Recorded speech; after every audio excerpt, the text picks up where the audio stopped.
Hey folks, Mark here. I just want to make a quick video. It's more on the metalworking side. If you ever have an occasion where you have a sharp edge and you need to put a radius on that edge, then I've got a tool that you might be interested in. I make a bracket of sorts in the shop here, and we usually do 800, 1,000 of them a year, and the customer calls for a paint coating to be applied to these when they're done. So because this is flat bar, it's got a factory radius on the two outside edges, but when they saw cut it, you end up with a sharp, relatively sharp edge here. So this edge is not good for, it's not conducive to having paint adhere to that and get a thickness of paint that is satisfactory for corrosion control. So the typical manufacturing solution to that is to put a radius on that, and there's a number of different ways to do that. And I've used a bunch of different tools over the course of years of doing this, from a bench grinder to a handheld grinder to a grinder with a flap disc, and they all have their advantages or disadvantages. But what we switched over to a couple years ago was a tool, and it's made by Metabo, and they are a German company.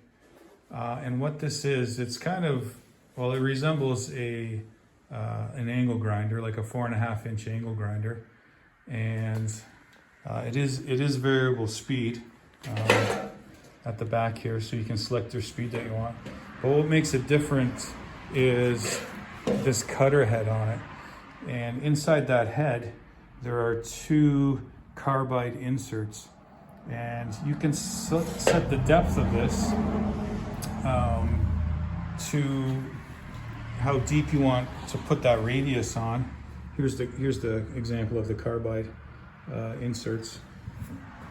And there are some different ones for doing bevels and a different radius. So what I run is an R3, which is a 3 millimeter radius. So this is my rotator jig that we use to load in, and so I can do a whole bunch at a time. We usually do these in a batch of 100.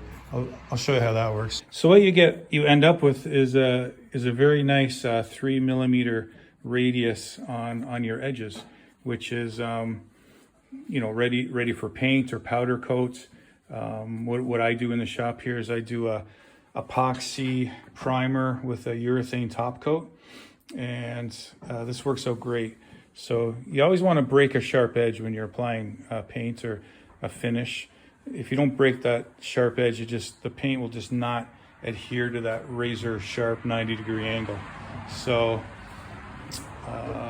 it comes with a case, nice case. It's got all the numbers in there that you need to order parts and extra cutters. The tool itself, it is not cheap. The tool probably runs you, I don't know, $900 to $1,000 for the tool, and then the carbides, maybe $20 or so for a pair. But what you end up with, another nice feature, is you end up with these little metal chips. So when you're working in a small space like we do, not having to wear a respirator and run the exhaust fan and have all of that in the air is definitely a bonus. And you end up with quite a pile of chips when you're done. But it is really an efficient way to take off that edge very cleanly and without, all the particulate going up in the air that you would get if you were doing a sanding operation. So I'll set the camera up. I'll show you how we work the rotator, as we call it. I can do it by myself. It's got a big plate on the bottom I can move with my foot. But definitely when we're doing like a quantity of 100 of these, because all four sides need to get done, we need to flip them around quite a bit. It's definitely helpful to have an assistant, someone giving you a hand to load the rotator and take them back out as you go. And then it's kind of a non-stop operation. So let me show you that.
Okay, so you can see that, how that works. I mean, it is a little bit tedious. You are a little bit robotic in your movements, but for sure that is the easiest and cleanest way we have found to put a consistent radius on those edges.